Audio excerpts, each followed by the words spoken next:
Selamat pagi semester 4 kelas A. Selamat pagi semester 4 kelas B.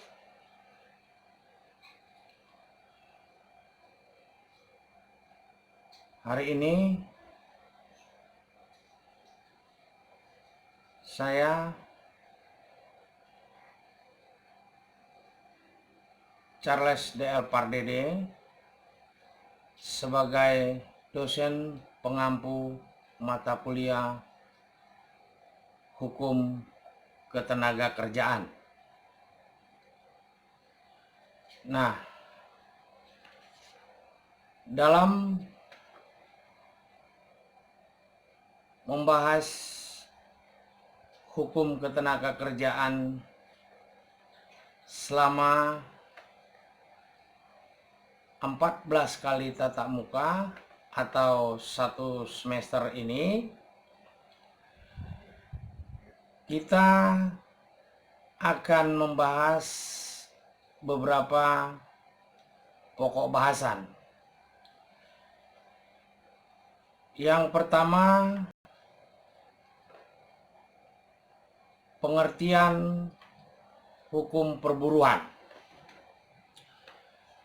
Yang kedua, sejarah hukum perburuan. Ketiga, hubungan kerja. Keempat, perlindungan tenaga kerja. Kelima, penyelesaian perselisihan hubungan industrial. Keenam, pengawasan ketenagakerjaan. Yang ketujuh, hukum perburuhan internasional. Itulah tadi pokok bahasan yang akan kita bahas pada sesi-sesi selanjutnya. Oke, baiklah. Sekarang kita masuk ke materi atau ke pokok bahasan yang pertama.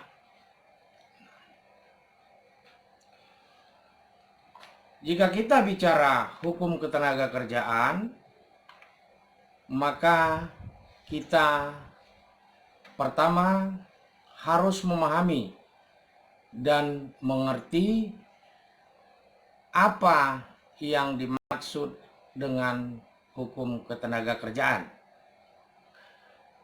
Beberapa pakar hukum memberikan pengertian atau definisi tentang hukum ketenagakerjaan.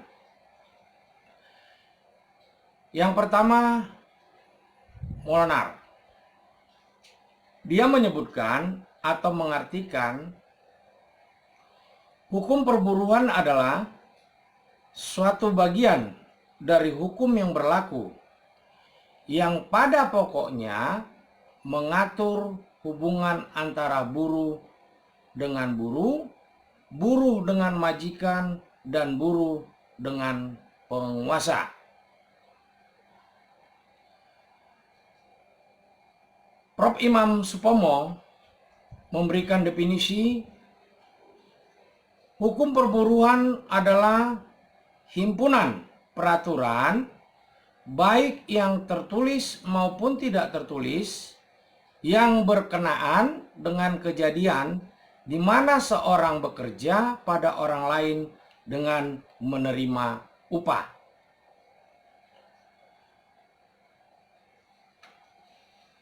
Jika kita melihat atau membaca di Undang-Undang 13 2003 tentang ketenagakerjaan, di sana diberikan pengertian pada pasal 1 angka 1, hukum ketenagakerjaan adalah himpunan peraturan mengenai segala hal yang berhubungan dengan tenaga kerja pada waktu sebelum, selama, dan sesudah masa kerja. Itulah beberapa definisi atau pengertian dari hukum ketenaga kerja. Selanjutnya,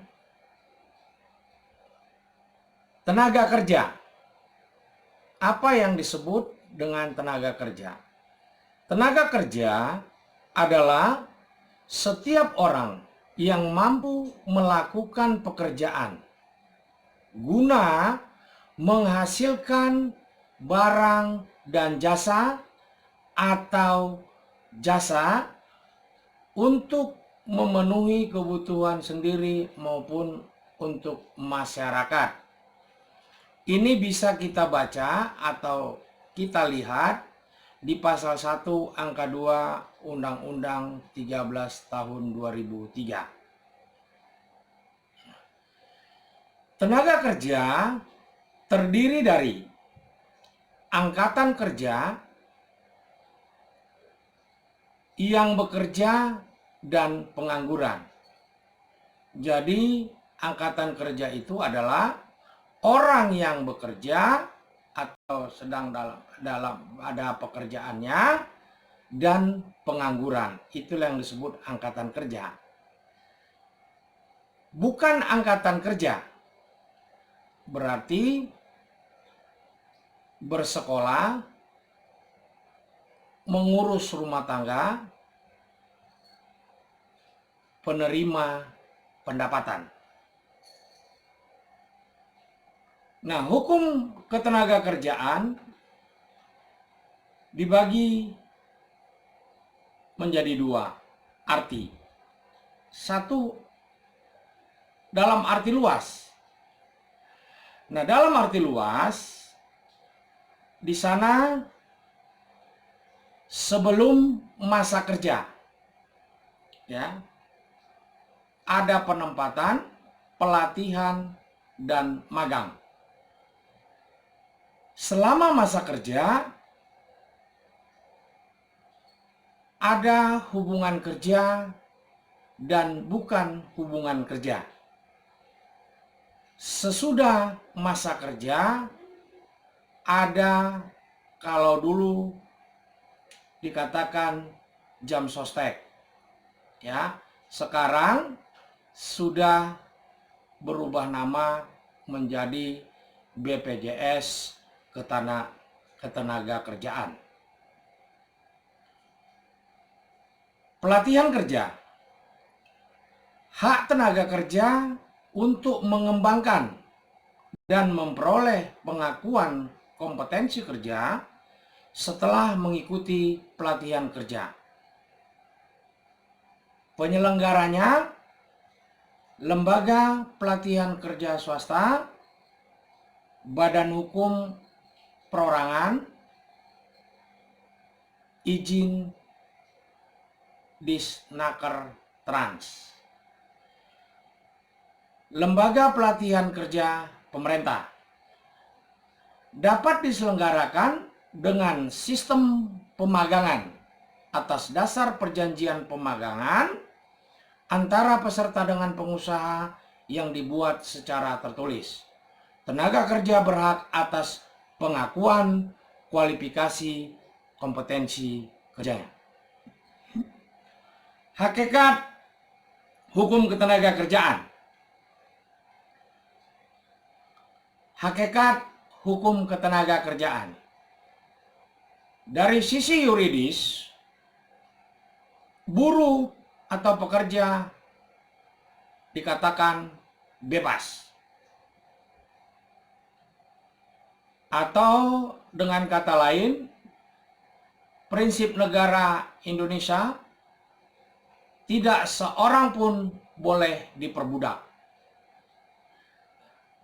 Dari sosiologis, buruh pekerja adalah tidak bebas. Karena sebagai orang yang tidak punya bekal hidup lain selain tenaganya. Ia terpaksa bekerja pada orang lain. Majikan atau pengusaha inilah yang pada dasarnya menentukan syarat-syarat kerja.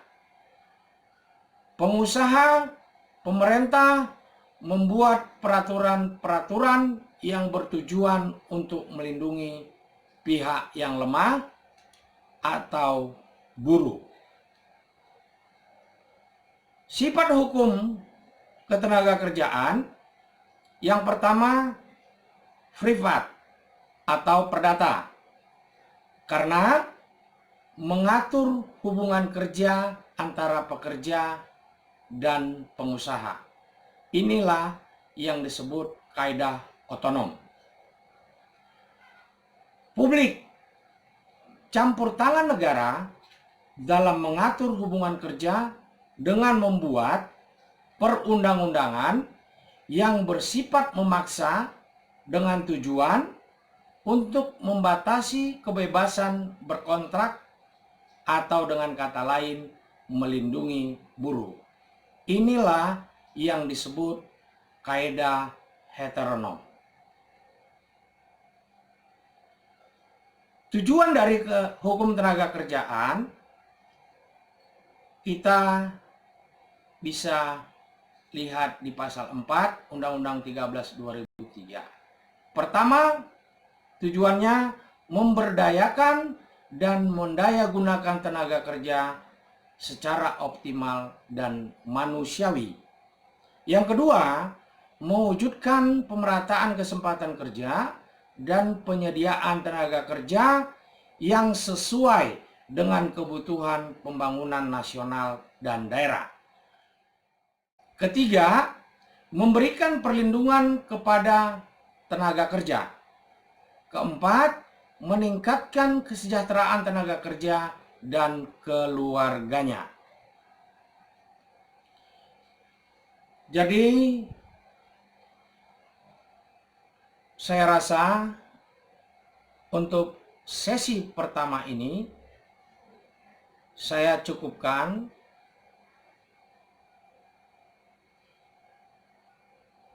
Dan saya harap semua mahasiswa saya yang mengikuti mata kuliah hukum ketenagakerjaan dengan saya, supaya melihat video ini, dan jika ada pertanyaan bisa bertanya langsung melalui email saya cadaleoparde@gmail.com. Terima kasih.